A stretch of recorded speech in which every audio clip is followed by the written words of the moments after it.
닮고 싶은 사람을 받아들이면 정말 닮아갈까? 연희와 진희는 서로 친구다.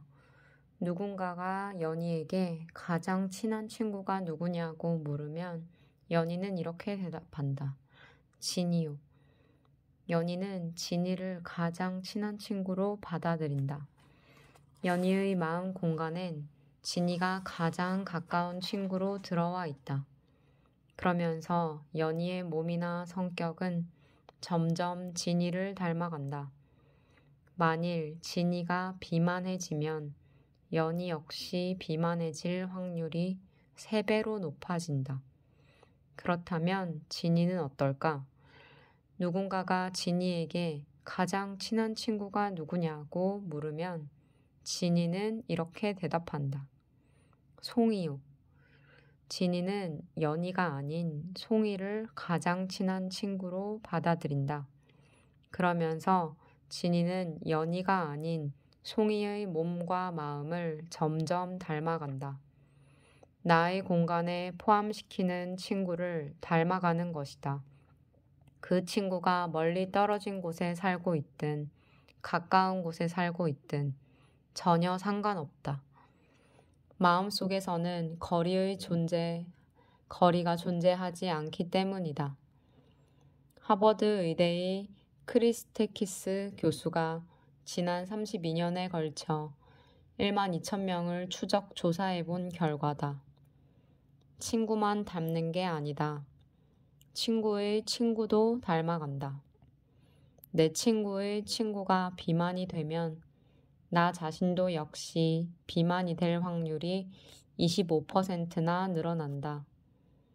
또 내게 행복한 친구 한 명이 더 생길 때마다 내가 행복해질 확률은 9%씩 늘어난다. 거꾸로 불행한 친구 한 명이 더 생길 때마다 행복해질 확률은 7%씩 감소한다. 그럼 배우자는 어떨까? 내가 살이 빠지면 배우자도 빠질까? 한 연구에서 체중 감량 코스에 참가하는 사람 357명의 배우자들을 추적해 보았다. 그 결과 참가자들의 체중이 빠질 경우 놀랍게도 배우자들의 체중도 함께 빠진 것으로 나타났다.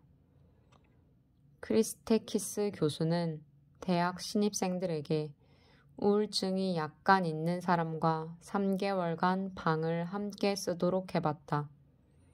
그랬더니 신입생들이 갈수록 우울해졌다. 흡연도 마찬가지다. 한 사람이 담배를 끊으면 친구의 친구, 그리고 친구의 친구의 친구에게까지 파급 효과가 미친다. 자살도 그렇다. 자살한 친구가 있는 사람은 자살을 생각하는 비율이 더 높다. 전년에 자살한 친구가 있는 소년은 다른 소년들보다 자살을 생각하는 비율이 3배가 더 높고 실제로 자살을 시도하는 비율도 2배나 더 높다. 친구를 보면 그 사람을 알 수 있다는 말이 그냥 나온 말이 아니다.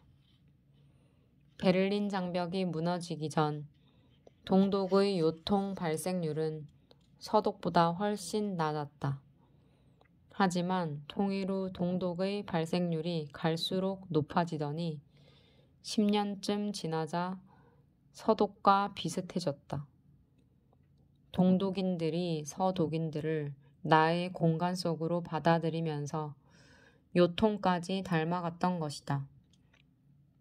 남을 나의 공간에 받아들이면 마음까지 닮아간다.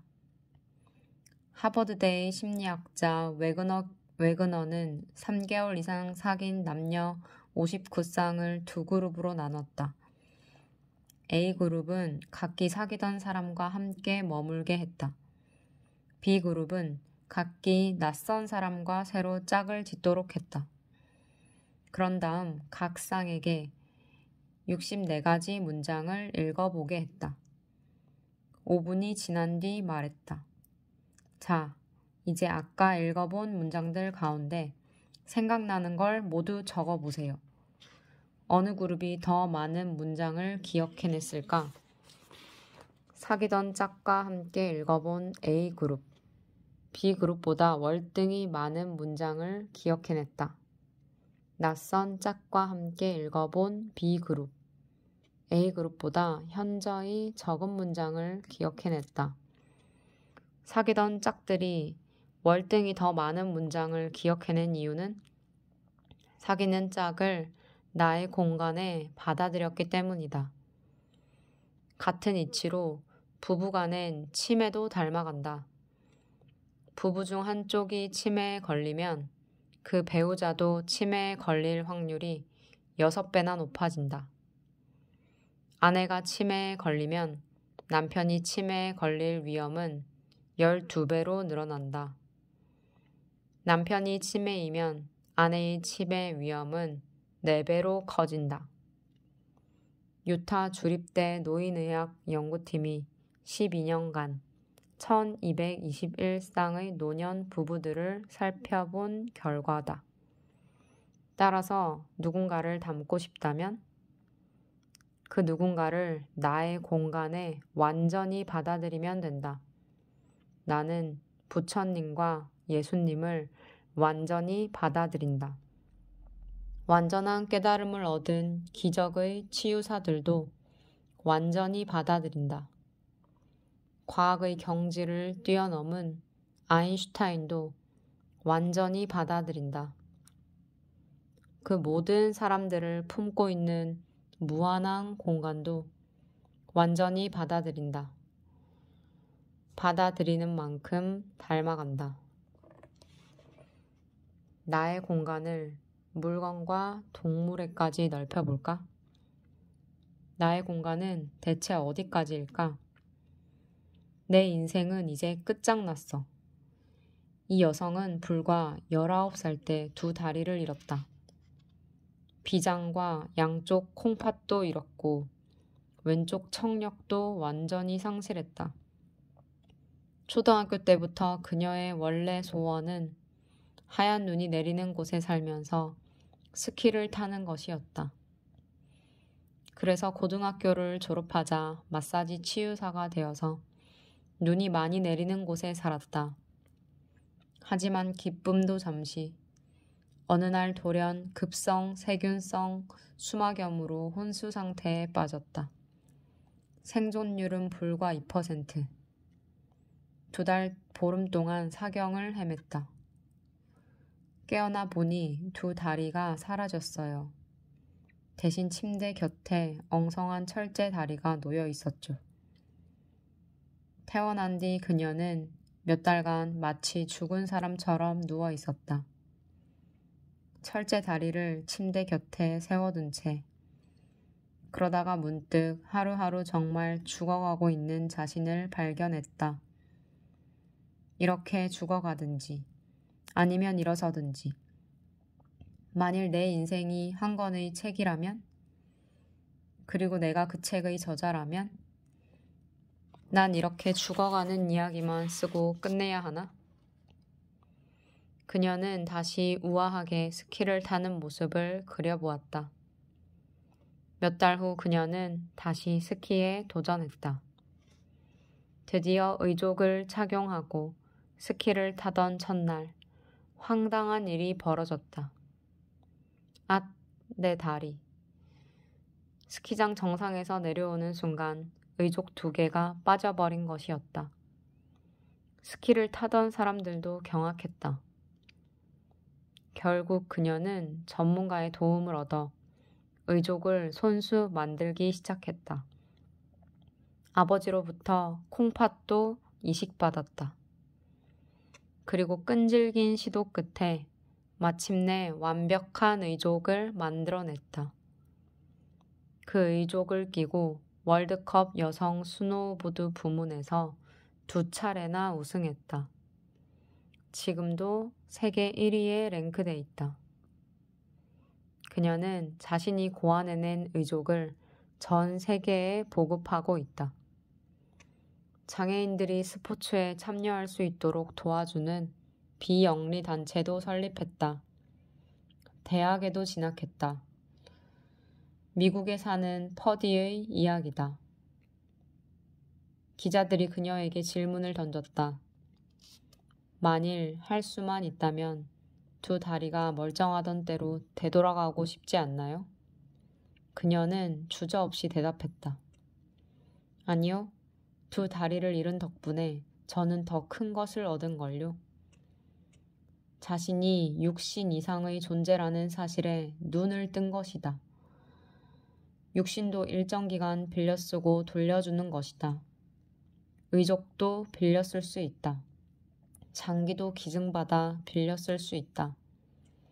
이 세상에 내 것은 아무것도 없다. 그렇다면 두뇌도 빌려 쓰는 것일까? 용준이라는 이름의 남자가 있다. 어느 날 그가 연아라는 여성에게 전화를 건다. 연아야, 우리 미술 박물관 갈까? 그거 좋은 생각이야. 우리 박물관에서 만나. 연아는 박물관이 어디 있는지 생각해 본다. 맞아. 공원 옆으로 3번째 블록에 있지. 그녀는 두뇌를 빌려 정보를 저장하기도 하고 끄집어내기도 한다. 하지만 용주는 두뇌를 제대로 빌려 쓸 수 없다.